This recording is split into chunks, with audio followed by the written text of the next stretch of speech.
दोस्तों, स्वागत है आपका अपने YouTube चैनल पर माइंड बूस्ट एकेडमी पर। ठीक है, तो आज हम लेकर आए हैं जो आरआरबी ग्रुप डी। ठीक है, आरआरबी ग्रुप डी और एसएससी एग्जाम्स की जो भी बच्चे तैयारी कर रहे हैं उनके लिए स्टैटिक्स जीके के बहुत मोस्ट इंपॉर्टेंट पर्सन लेकर आए हैं। जो हर बार एग्जाम में पूछे जाते हैं वही पर्सन लेकर आए हैं और ये हर बार सीक्वेंस से पर्सन पूछे जाते हैं। ठीक है, यही रिपीट होकर पर्सन आते हैं। आप इसके अलावा आपको कोई पर्सन तो ज़्यादा नहीं पढ़ने हैं। ठीक है, आपको अपनी जो भी मैथ्स है और रीजनिंग है उस पर ज़्यादा फोकस करो। ठीक है, और जो हम आपको पढ़ा रहे हैं बस इसी पर ध्यान दो। ठीक है, तो चलिए हम अपने प्रश्नों को स्टार्ट करते हैं ज़्यादा टाइम न लेते हुए। सबसे पहला प्रश्न है, निम्नलिखित में से कौन सी नदी हिमालय अपवाह तंत्र का हिस्सा नहीं है। हिमालय अपवाह तंत्र का हिस्सा की बात करें, जो हिमालय है, हिमालय से जैसे सिंधु आती है, गंगा यमुना आती है, ठीक है, तीस्ता घाघरा ब्रह्मपुत्र इस तरह से आती है। तो इसमें जो नदी नहीं है, जो यानी कि गोदावरी नदी है वो नहीं है। ठीक है, गोदावरी नदी दक्षिण हिस्से में बहती है। ठीक है, प्रायद्वीपीय जो पठार है उस साइड बहती है। ठीक है, अब देखो प्रायद्वीपीय पठार में गोदावरी नदी बहती है। अब एक बार क्या है, कई बार प्रश्न पूछा जाता है कि सीक्वेंस का प्रश्न है, उत्तर से दक्षिण का क्रम, उत्तर से दक्षिण का क्रम पूछा जाता है।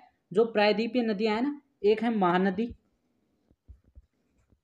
ठीक है, सबसे पहले तो महानदी आती है ऊपर उड़ीसा की साइड, फिर आती है गोदावरी।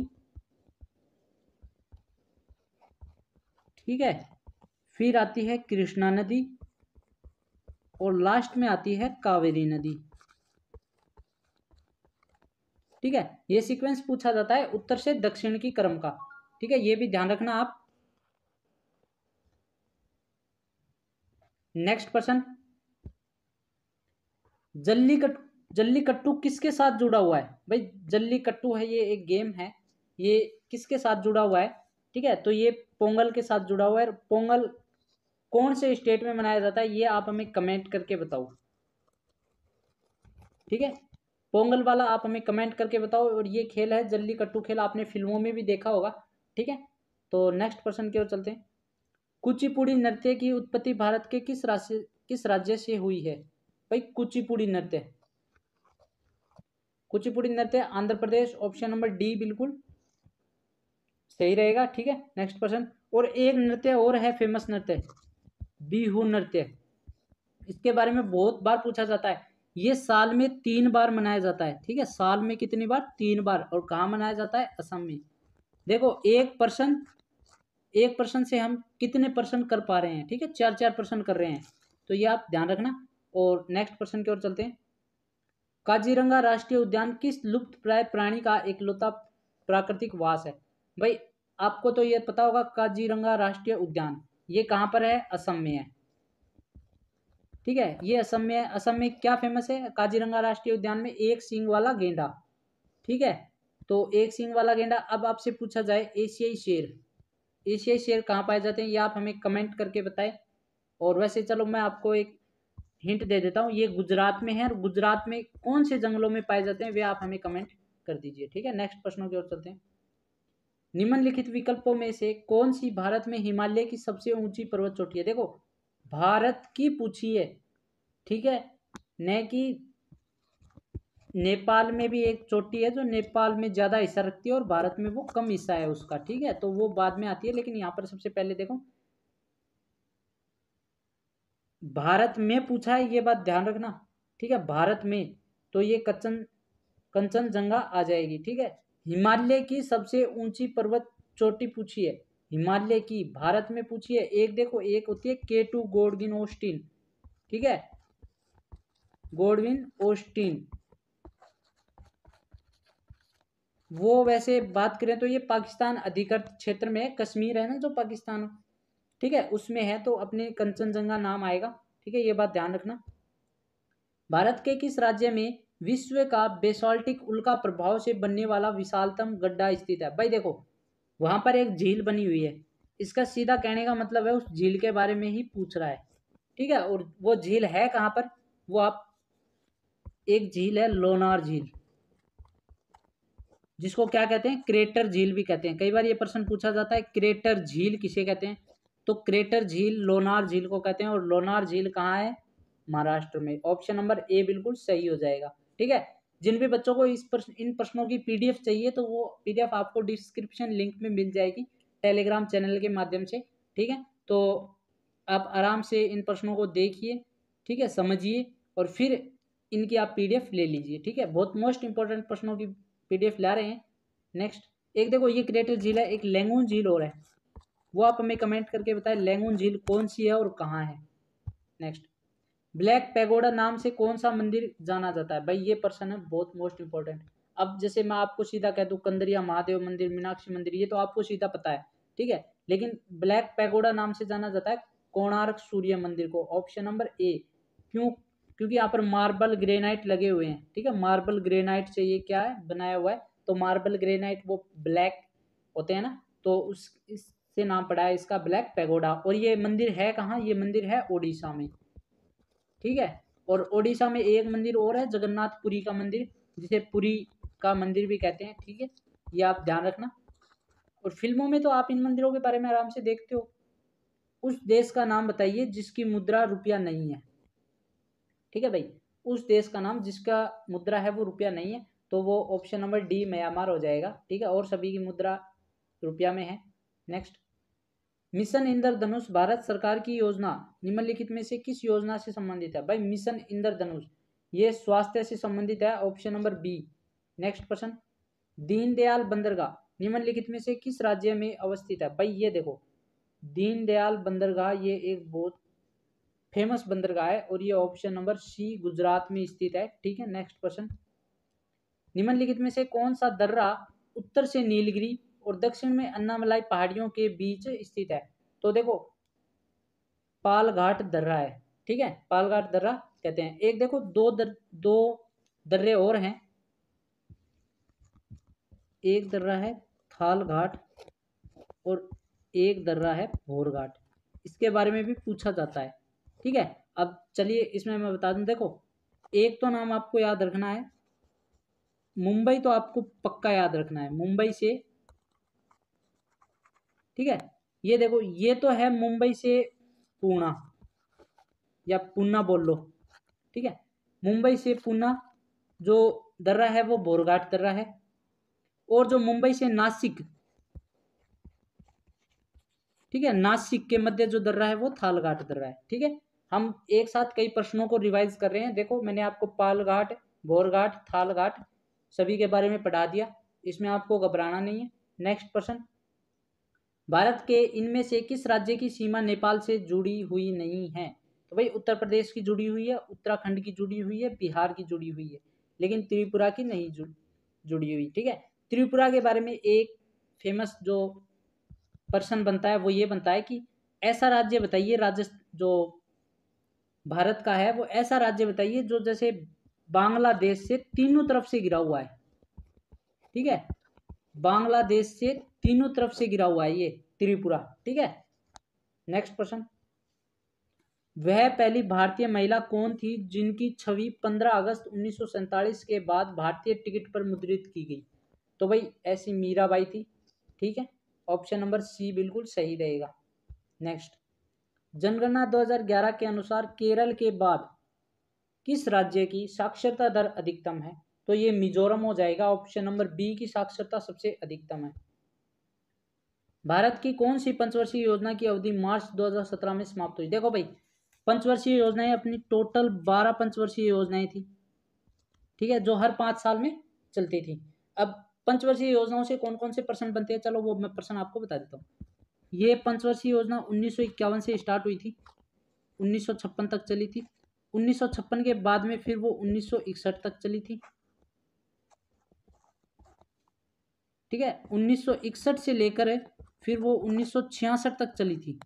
66 के बाद में 3 साल का गैप था, उस गैप के बाद फिर वो 1969 में स्टार्ट हुई, फिर वही 5 साल का गैप चलता रहा, लेकिन आगे 1990, ठीक है, 1990 में ये वापस क्या हुई थी, बंद हो गई थी। क्यों बंद हो गई थी? क्योंकि ये पहले 5 वर्षीय योजनाएं स्टार्ट करने का इनका टारगेट था, लेकिन फिर ये 1 वर्षीय योजनाएं बन गई, यानी कि इन्होंने सरकार ने 1 वर्षीय योजना बनाने की सोची कि भाई जो पंचवर्षीय योजना है वो 5 वर्षों का कार्य है, क्यों ना हम इनको एक कर दें, जैसे 1 वर्ष के लिए कर दें, 1 वर्षीय योजना लागू कर दें। तो इन्होंने 2 साल तो कोशिश करी थी, लेकिन 2 साल के भीतर कुछ नहीं हो पा रहा था, तो वापस 1992 के बाद में ये पंचवर्षीय योजना वापस स्टार्ट हो गई थी। ठीक है, तो 1992 के बाद में देखो फिर 97 के बाद में फिर 2002, फिर 2007, फिर 2012 और फिर 2017। ठीक है, 2017 में ये पंचवर्षीय योजना प्रॉपर बंद हो गई थी।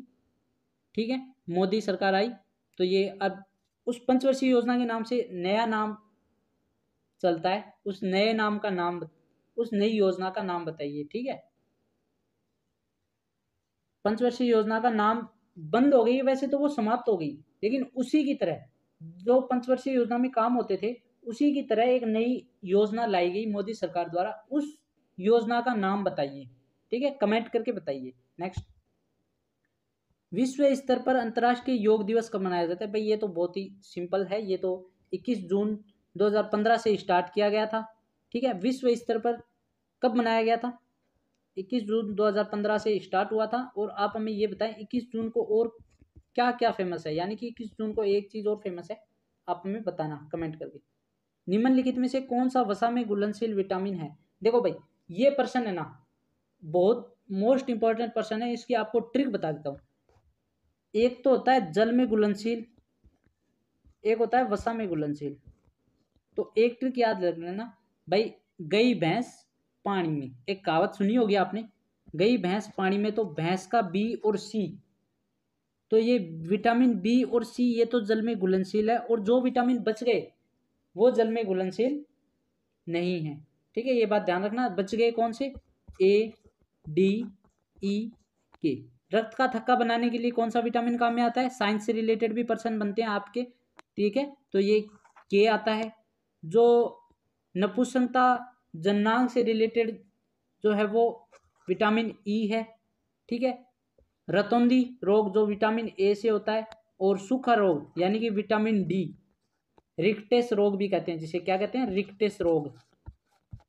ठीक है, ये मैंने आपको चारों रोग फेमस नाम बता दिए हैं इनके, कि भाई इनसे ये रोग होता है। ठीक है, रक्त का थक्का बनाने में कौन सहायता करती है? के। और वसा में घुलनशील भी है, चारों हैं। तो अब आप हमें इसमें बता दीजिए, सी है, ये बी है, ये बी है। देखो ये तो बी के भाग हैं, इससे घबराना मत, B2 B4 है, नहीं, बी है।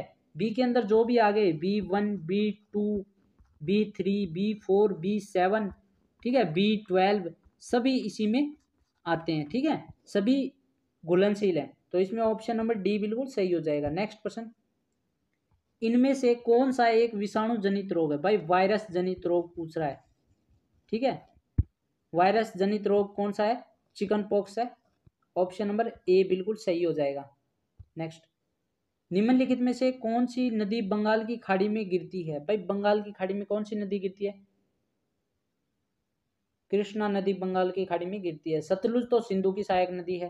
तापी और नर्मदा जो सतपुड़ा और विंध्याचल जो पहाड़ियां हैं उनसे होकर मध्य प्रदेश से निकलकर ये महाराष्ट्र और गुजरात से होकर ये अरब सागर की खाड़ी जो है अरब सागर में गिरता है। ठीक है, और ये कृष्णा नदी है वो बंगाल की खाड़ी में गिरती है। इसके अलावा 3 नदी और है, कौन कौन सी?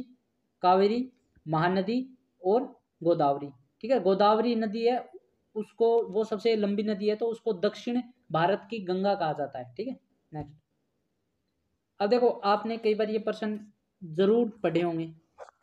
ठीक है, इसको मैं एकदम ट्रिक से आपको याद कराऊंगा ये प्रश्न। ठीक है, देखो पिंडर और अलकनंदा, पहले तो एक देखो, एक अलकनंदा नदी नाम याद रखो, अलकनंदा सभी में आएगा, एक ये नाम याद रखो बस।